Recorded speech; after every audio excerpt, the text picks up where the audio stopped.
మాకు నవీన్ యాదవ్ గెలిస్తే అనుకున్న పనులన్నీ చేస్తాడు. మాకు ఏం చేసినా మాగంటికి గోపినాథ్ అంతా వాళ్ళ మనుషులకి చేసుకుండు, బయట పబ్లిక్ ఏం చేయలేదు. రోడ్లు అవి కామన్ ఇక మీరు చూస్తూనే ఉన్నారు కదా, రోడ్లు ఇట్లున్నాయి, ఏం చేయలేదు. అంతా వాళ్ళకి చేసుకున్నారు, వాళ్ళు ఏం చేయలేదు, బయట ఏం చేయలేదు. బయట అంటే వాళ్ళ ఎవరైతే ఆయన ఆధ్వర్యంలో ఉన్నారో వాళ్ళకి వాళ్ళ కార్యకర్తలకి అవి దళిత బంధులు, ఇల్లు, కార్లు అన్నీ వాళ్ళకే ఇచ్చుకున్నారు. వేరే ఇల్లు ఉన్న వాళ్ళకు ఆల్రెడీ ఇల్లు ఉన్న వాళ్ళకి మళ్ళీ ఇల్లు శాంక్షన్, డబల్ ఇల్లు ఉన్నాయి. చెక్ చేయమని ఇప్పుడు మళ్ళీ వాళ్ళు భార్యకి టికెట్ ఇచ్చిండ్రు. ఇక్కడ కాంగ్రెస్ పార్టీ నుంచి నవీన్ యాదవ్ గారికి ఇచ్చిండ్రు, బీజేపీ నుంచి లంకల దీపక్ రెడ్డి గారికి ఇచ్చి, మరి ముగ్గురు మధ్యలో త్రిముఖ పోటీ ఉండబోతుందా, ఎట్లుంటుంది? పోటీ బరాబర్ ఉంటుంది అన్న. పోటీ అయితే ఇక కామన్ కదన్న, మీకు తెలియదు ఏముంది. పోటీ అయితే ఏదైనా పోటీ ఉండాల్సిందే.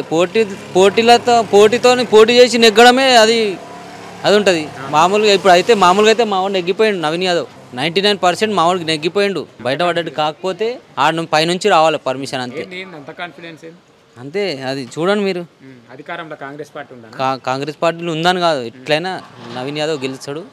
జూబ్లీస్ జెండా అంటే మాగంటి గోపీనాథ్ గారు ఎమ్మెల్యేగా ఉన్నప్పుడు ఏం చేయలేదు అంటుండ్రు కదా, మరి ఇప్పుడు అధికారంలో కాంగ్రెస్ పార్టీ ఉంది. ఒకవేళ నవీన్ యాదవ్ గారు గెలిస్తే చేస్తాడా? మరి చేస్తాడు పక్కా. ఇప్పుడు ఆయనకి అధికారం లేనప్పుడే దునియా చేస్తాడు. ఆయన పబ్లిక్ దునియా చేసిండు, ఇంకా చేస్తుండు. మొన్న రీసెంట్గా 2000 మెంబర్ లేడీస్కి ప్రెగ్నెంట్ గర్భిణీ స్త్రీలకు అది చేసిండు, శ్రీమంతం చేసిండు.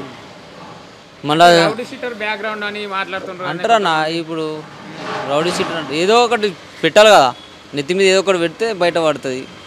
అట్లా గెలుస్తాడు పక్కా, కన్ఫర్మ్. నమస్తే. చెప్పే ఎలక్షన్ వస్తుంది, ఎలక్షన్ అన్న ఏది ఏమున్నా నవీన్ అయితే గెలవడం ఖాయం. అది నవీన్ అన్న నుంచి ఇంకెవరు గెలవడానికి రాదు ఇక్కడ. అక్కడ వాళ్ళ భార్యకి టికెట్ ఇచ్చినా అది మామూలు అన్న. నవీన్ అన్న కన్ఫర్మ్. మాగంటి గోపీనాథ్ గారు ఉన్నప్పుడు చేసిన పనులు ఏమో వాళ్ళ కార్యకర్తలకు ఆయన చేసుకున్నాడు అంతే. వాళ్ళకే డబుల్ బెడ్రూమ్లు అవి ఇప్పించుకుని ఊరుకుంటారు అంతే.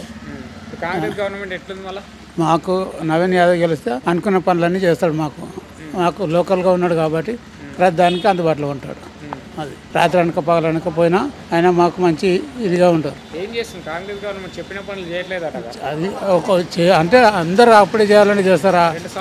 10 సంవత్సరాల సంది కూడా వాళ్ళు చేయని వాళ్ళు కూడా ఉన్నారు. మరి బీఆర్ఎస్ 10 సంవత్సరాల నుంచి చేసినారు, వెళ్ళారు, ఏం చేసారు వాళ్ళు కూడా. మరి అది ఇప్పుడు నవీన్ యాదవ్ గెలిస్తే చేస్తాడా? కంపల్సరీ మాకంటే చేస్తాడు, ఇక్కడ ఈ లోకల్ అంటే చేయగలుగుతాడు. అది